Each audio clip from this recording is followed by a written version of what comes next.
welcome to the inaugural episode of the Journey Untitled Mystery Podcast. We're going to be going through, life, how you live out your faith, especially within post-secondary, or how different people serve.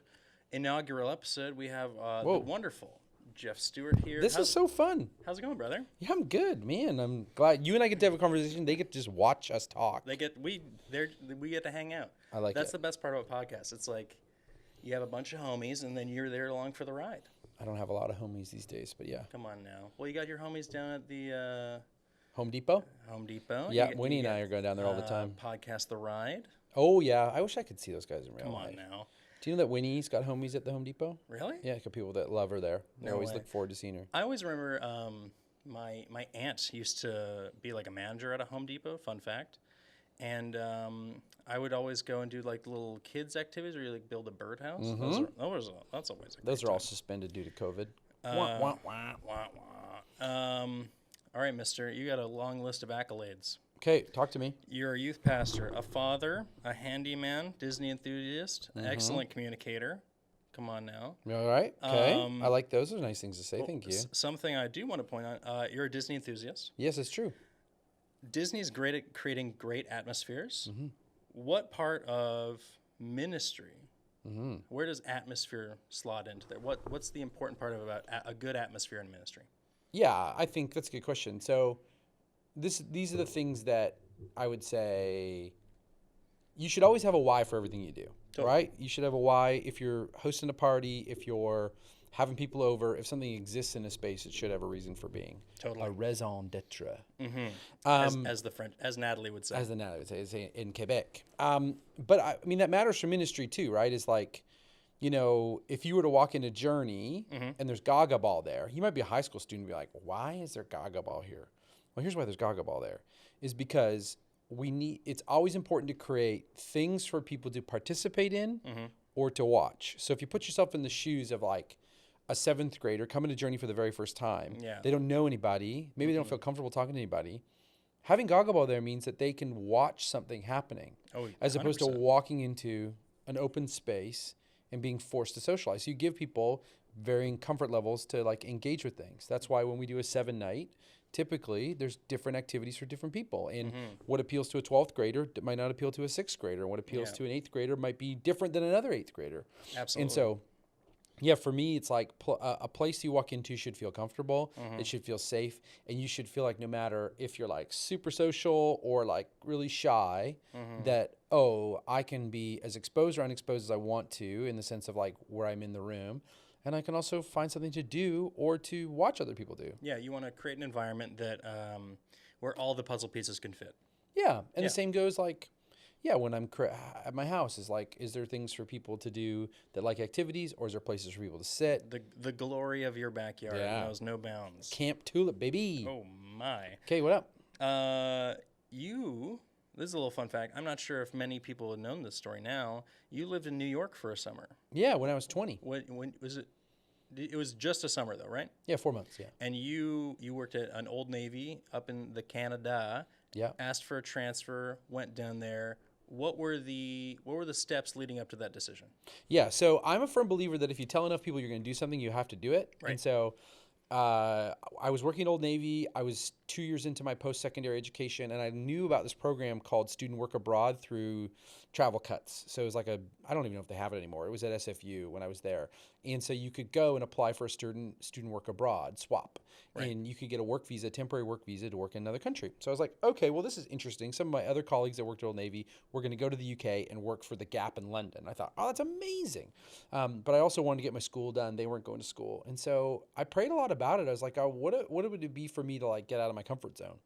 And so I met this lady I was working in the fitting room at Old Navy, which if you've ever worked retail, the fitting room is the weirdest place in the world to work. Absolutely. Because you're like, people hand you clothes they were just wearing and they're warm and there's all kinds of things. And also like people open the door and they like put their head out the window, but there's a mirror right behind them. It's like, why? I don't want to see your bottom. I don't want to see your bottom. Thank exactly. you. Anyway. And they always have an entourage of people being like, how do I look in this shirt? Yeah. And kids climbing under doors or going into the wrong doors and people shrieking. It's ridiculous. Anyway, this lady came into the fitting room and she was talking to me and she was in the entourage. She was waiting for somebody. Yeah. And so she was telling me that she was from New York and she was telling me she lived in Queens and she was all this. So that's so close. I'd love to go there one time. She said, why don't you? I was like, oh, good question.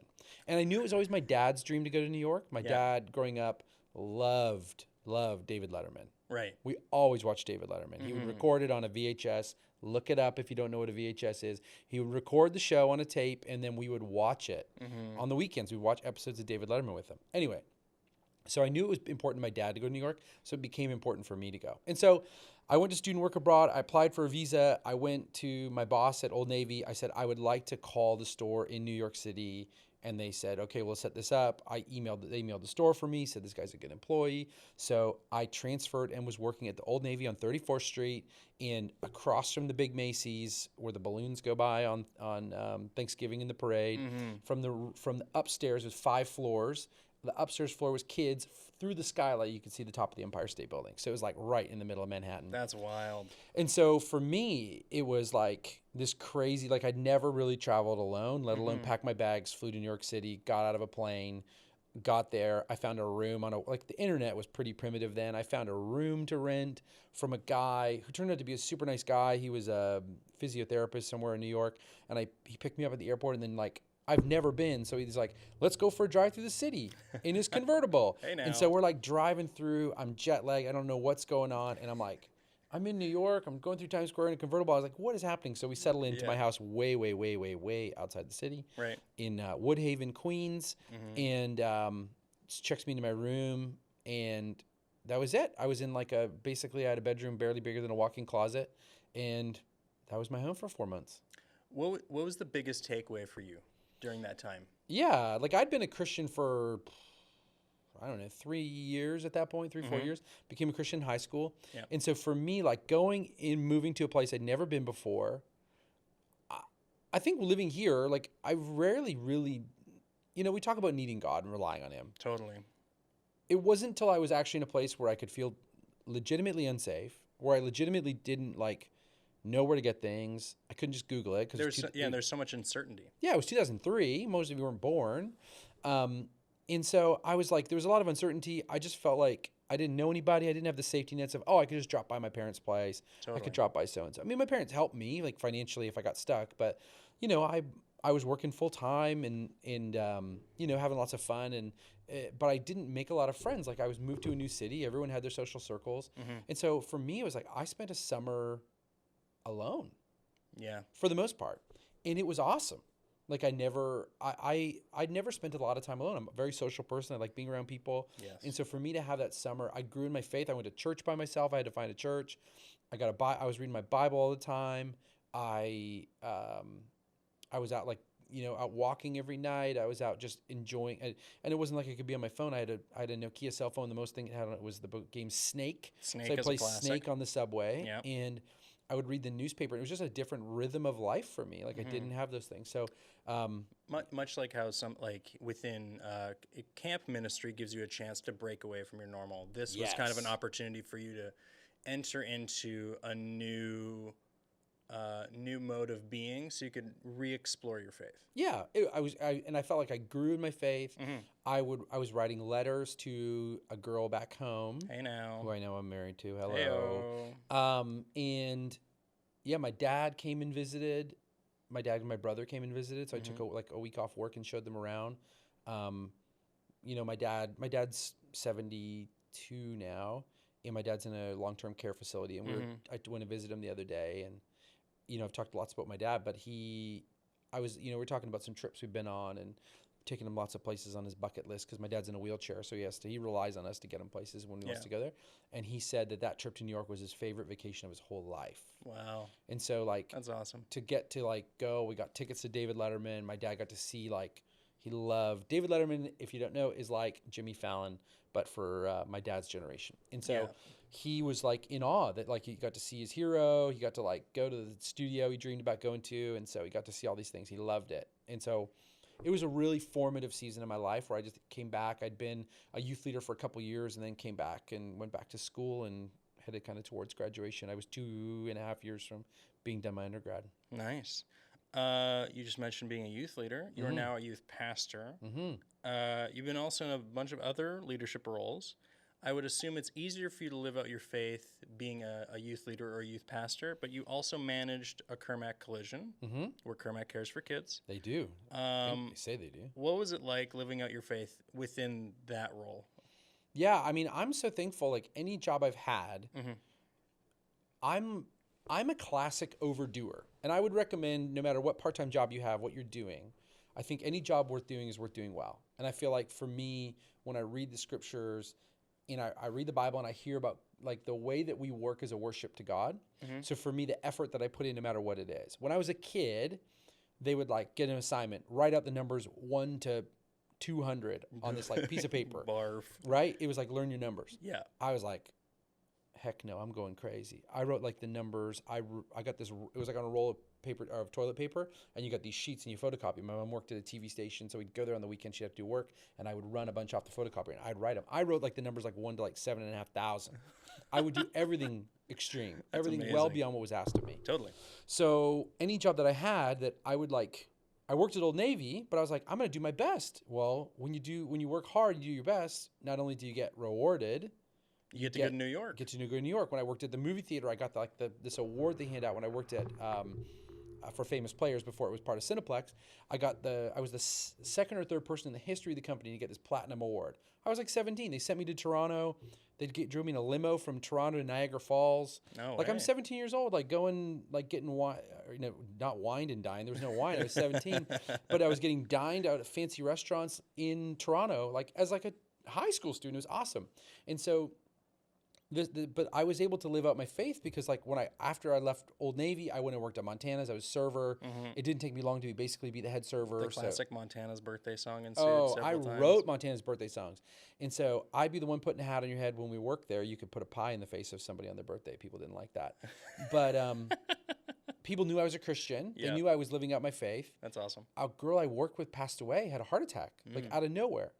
And they did a memorial for the staff at the restaurant. And I, as like a 20-year-old, conducted a funeral in the restaurant for my colleague. Wow. And so I was able to be the person that like lived out my faith in a compelling way, that they saw me when I was stressed. They saw me when I was like, in these positions, and it was never judgmental. And so when it came to working at Kermac, these guys eventually figured out, not like I'm like, hey guys, once you know everyone, my name's Geoff. I'm also a Christian, just so you know. Yeah. So smarten up. Here's your Bible. Here's your Bible that I'm going to give you with your names on it. Yeah. It was actually, hey, I'm actually probably going to act differently than you guys, but I'm never going to look down on you. And so these guys would be like, hey, why don't you swear all the time like us? I was like, well, I just don't really feel the need to. I feel like I could say what I'm feeling without saying those words. Right. I said, it doesn't bother me when you do it. You don't need to apologize to me when you do. I'm not offended by it. But it came to a point where the staff knew that I had a different value set than many of them. Right. But what it meant, though, was when there was crisis, they could count on me to have a conversation with them. And I remember vividly, my colleague Cordell came into my office, and he said to me, Geoff, I don't know how to tell you this, but he said, I think my girlfriend's pregnant. Cordell is an adult. He's like old. I was at the time maybe 25, and he had to be in his 30s. He's a great guy. And him and I like butted heads all the time at work, but like I loved him and I cared for him and like I was cheering for him. Totally. And I remember he was buying a house and like I lent him $10,000 for 3 days. Yeah. Because I trusted him. He's like, no one's ever done this. I was like, well, I have no reason not to trust you. Yeah. If you have the reason to trust him, why wouldn't you give him the chance? Yeah, of course. And he paid me back. It was fine. He just couldn't get the money from his bank in time to get this loan to buy his apartment. So I was like, yeah, of course I trust you. I mean, I have recourse if you screw up. But I'm like, I have no reason not to trust you. One, I sign your paycheck. I know what you get paid. So you're fine. You have the means to pay me back. I have the means to pay me back. I know you do. And so Cordell comes to my office and says, hey, I think my girlfriend's pregnant. He says, I don't know what to do. And I sat there and I talked to him about it and I encouraged him and I reminded him that, no matter what happens, that he's loved and he's cared for. And that if she's pregnant, I said he'd be a great father. He's just so terrified of it. And so I was able to like encourage him as a person, encourage him as a staff member and be his friend and come alongside him 100%. and be the person that like was non-judgmental, just supportive and loving and caring and listen. And so, and these are like tough men that I was working with, like they're tough dudes. And so I was really thankful that in those seasons of like, that people saw, even though like in the day-to-day, we didn't talk about faith a lot, but when life got hard, they knew I was someone that was a person of integrity and character, but also like a person that like they could have a conversation with about something that's hard, and that I wouldn't, even though I think there's a lot of perception that you're a Christian, you're going to be judgmental. Don't say those words around me. Don't talk about that around me. Yeah. How dare you? It's like, no, like I'm not better than you. I'm not different than you. We're all in the same mud. Yeah, exactly. And I just think the way that we love people in their mess, admitting and knowing that we're in a mess ourselves, that our lives are not perfect, and that I would never, that they would know that like my life wasn't always awesome too, and like to share with them and be honest with them. Yeah. And I just think like it showed integrity and character always shines through, right? And I think in the long run, being a person of integrity, a person of character, I think means you're someone that people can rely on, especially that if you can be non-judgmental in seasons of challenge for people. Especially in leadership. Oh, absolutely. If you're a leader that people like feel like, oh man, I don't have to be perfect around this guy, in that if I screw up, that he's not going to like dogpile on me or just tell me that I'm a total mess up. Yeah. It doesn't mean you can't be clear with people. It doesn't mean you're just like a pushover. And it doesn't mean that you're going to like let them disrespect you or be rude to you. You can have boundaries and you can be clear, but at the same time that you're gracious with people, the people you work with and the people you work for. And I think,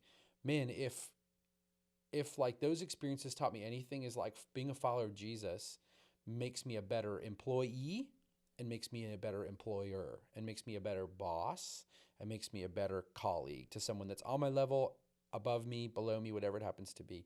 But being a Christian doesn't mean that you just like, take it all the time. Like you don't have to be berated by people. You can be firm and you can be confident, but like it comes from a place of like respect and integrity and all those things. And so, speaking of leadership, if you had to give one piece of advice to, say, a student or another youth leader who now finds themselves in a leadership role, what do you think is what's something that would make the most improvement in someone if they were to change their leadership type? Yeah, I would say it's really easy to say, I've got a paper route. It's not a really important job. I work at a coffee shop. It's not a really important job. I work at whatever. I work at Canadian Tire. I work at whatever. Yeah. In my life, I'm 38. I've probably worked 8 or 9 places in my life. I have only applied for 2 jobs. Wow. I've only applied for 2 jobs. And so I applied when I wanted to work at the movie theater. This is a little life hack for you guys. I really wanted to work at a movie theater. This is the movie theater I won like this, like the Platinum Award. The Platinum Award. Well, when I applied the first time, they didn't hire me. Said I wasn't Silver City material. So I really wanted to work there, and they were doing another hiring. I went and applied twice a week for 3 months. I went and brought my resume twice a week. I just wasted so much paper. But that meant when they came to looking at resumes, at some point they were going to get so annoyed they keep seeing my resume. At some point it's on the top of the pile. And they're like going through, like, why do we have 24 resumes for the same guy? Well, it's because I really want to work here. A lot of people just throw a resume in. I was like, hey, I want to work here so much. I'm driving here twice a week to show that to you. Every time I tried to get somebody different, say, hey, I'd like to apply for a job, we're not hiring it. That's fine. I just want to apply. And so eventually got hired. And I just said, I'm just going to do my job the best possible. And here's the thing is that when people see you doing a good job at a job that people don't want to do a good job at, they notice. And so you get headhunted. And so when I was working at the theater, other people would see me working, the customers would come in and they would say, hey, my company's hiring, would you like to come work for us? And you get headhunted, and good people are always in demand. And I think the reason that God cares about us doing a good job is actually, I think it's a witness to God, is that, oh, this person respects the opportunity that's in front of them. This person respects the authority of the boss under them, that they want to do their best for them. And ultimately, here's the life hack. It pays off. If you do a good job, like I got hired at Kermac because the owner of the company kept coming in and sitting in my section, right? And when I worked here, I got offered the job to be the youth pastor because I faithfully volunteered and did a great job for a decade. Yeah. With no hope of getting the job. But like, man, when you not only like when I was a server at a restaurant, I worked hard. Well, guess what? When I was working hard and showing up and doing the best job possible, I got the best shifts. I got the best sections. I didn't get cut. When I worked at Old Navy, I got to go to New York. I got the best shifts. I got to, I didn't get the 7-hour shift with a half-hour break. I got the 8-hour shift with 2 15s and an hour break. They start to like respect you for that, and they give you opportunities. It doesn't mean you need to stay there forever. You don't need to go and be a manager at the clothing store you work at. Just be the best darn employee you can be. And then when you're done, either someone scoops you up and says, we want to hire the guy because he rocks or she rocks, or they say, man, that person gives it their all at this job, and then they want to bring you into something else. Or you have a great resume. Truth. Having a great resume is key. Geoff Stewart, thank you so much for being on here. That's man. it. Hey? That's it. That's all we got. Oh, wow. That's awesome. Time flies when you're having fun. Also, you have class to go to. I do have to go to class. Hey, Liam, I love this, and I love that. Of course, man. I think, I want to say this, is that I think it's important for me. You worked at LD. You've had part-time jobs. Oh, gosh, many. I worked at a bakery. And I had part-time jobs I did not enjoy. I worked at Quiznos once. Yeah. And how much time until this thing runs out?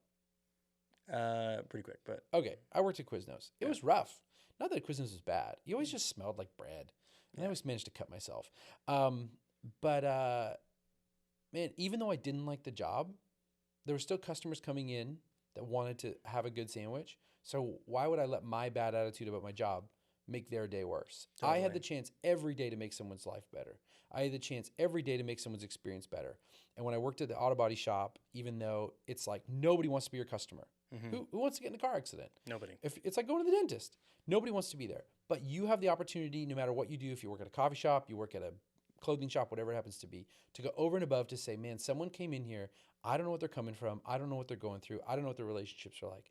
You have the power to engage them, encourage them, and for them to leave better as a result of interacting with you than when they walked in. Totally. And that for me is like such a ministry piece of retail, of any job that you feel like is low end or not important, is you have the job for someone to be better because of interacting with you.